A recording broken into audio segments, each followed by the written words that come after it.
ঘরের ভিতরে আসছিলাম, আমার পোলারে লই আমার আম্মু নানুকে বাড়ি গেছে। আমার রাত্রে বাথরুমে দরসারি, আমি রাত্রে বাথরুমে গেছি, বাথরুমের তো বাইরান দরসারি গ্যাসুদ্দিন আর রাসেলে আমার মুখ চাপি ধরে গ্যাসুদ্দিনে আমার নির্যাতন করছে।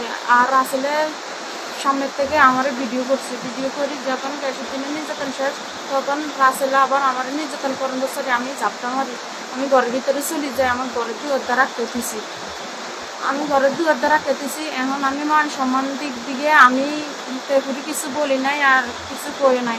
এখন রাসেলে আর গিয়াসুদ্দিনে আমি রাস্তাঘাটে তুকলে আকারে ইঙ্গিরে আমার কইতাছে আমাদের লগে যদি তুই হাত না রাখস হেলে তোর বাইরে গাজা দিয়ে ধরাই দিমু, ইয়া পরে তোরে মারিয়ালাম, তোর এই ছবি আমি ফেসবুকে ছাড়ি দিমু, তোর বিয়ের সাথে হইতে দিমু না। আমার খুব মানে জ্বালাতন করতেছে।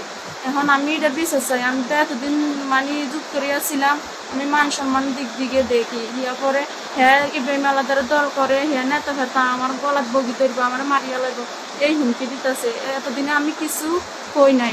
এখন আমার ভাই অন্য দল করে, আমার ভাইয়ে গাজা দি ধরাই দিব, ওই করবো সেই করবো।